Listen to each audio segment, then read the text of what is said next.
Alright guys, just finished up another 24 Denali HD. This one's out of Tennessee. Did this one a little different. It's got the new BDS coilover conversion on it.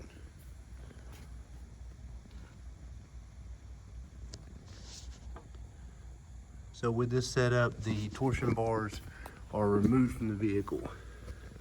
Comes with the new BDS uppers and lowers,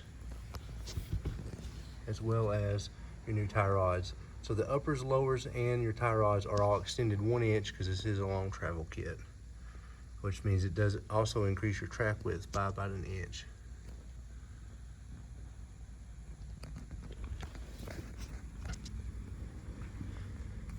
Now, if you're going to run factory wheels on this kit, you're going to need to run spacers, and since it's a increased track width system, again, that's the coilover version, not the non-coilover version, you're going to need to run staggered spacers. So we ran a 1 1/4 spacer in the front and a 2 1/4 in the back, which ended up matching up pretty nice.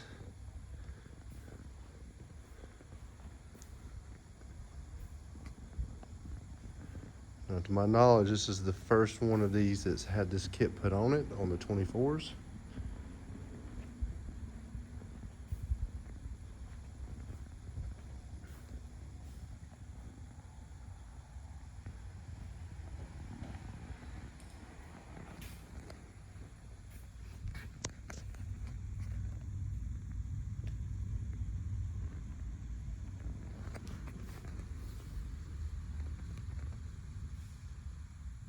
Now, I'm sure I'm gonna get questions on the ride height of this truck because this is sold as the 6.5 kit.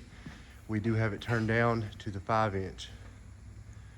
Now, per the instructions, you can decrease the preload on the coilover to achieve the 5 inch ride height. Now, we had to do something a little bit different in the back. You would think you would just go with the blocks for the 5 inch kit, but we have overload airbags. These are ready lift. We also have a elastic shackle. I don't know if I can show you this in here, but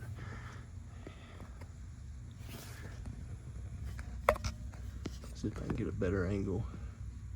So the elastic shackle, it gives you a little bit better ride quality by adding a second pivot point in the spring, but it also increases your ride height slightly. So with the bags increasing the ride height slightly, again about 1/2 inch, and then the shackle, we had to drop the rear block down to a 3 inch block to set it level. We also did the recoil bars. If you're not familiar with these are from BDS. They have an internal spring so they can still move forward and back as your springs will move forward and back as they rotate on the shackle.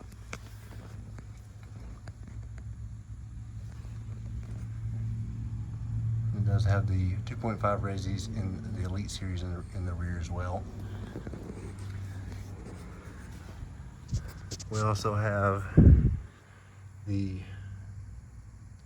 Ready Air compressor system mounted.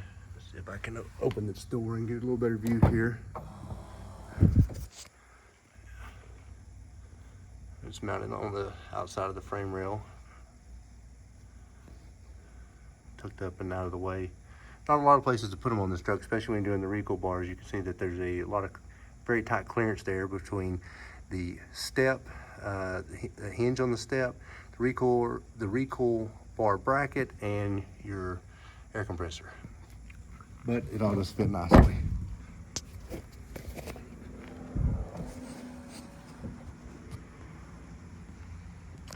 So we have also added a train horn system, and it's got its own auxiliary tank, and that's all the air is fed into this system from the same ready lift air compressor that is used for the airbags. And yes, it's very loud. And I'm not going to display that for you because it's very, very loud and it hurts my ears.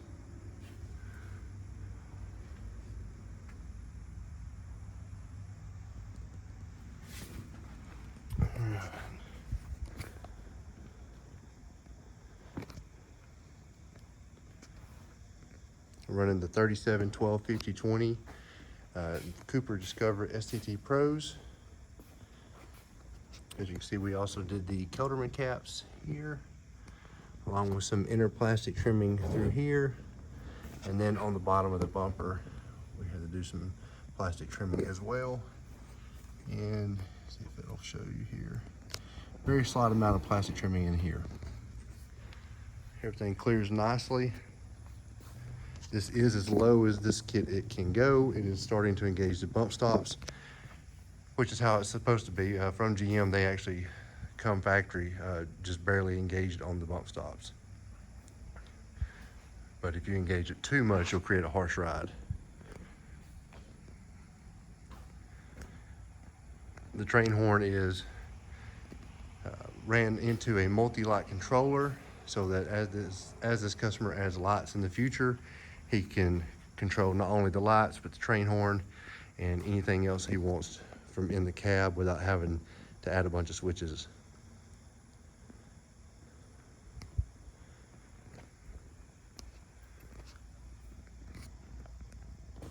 And if I haven't already mentioned it, these coilovers and shocks are adjustable as far as the front ride height, of course, and then the rear or the front, you've got your dual speed adjustment knobs here.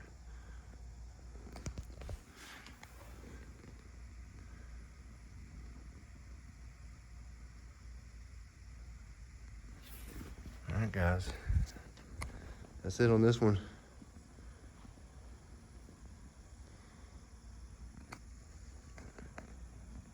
Make sure you like the video, subscribe, stay tuned for more.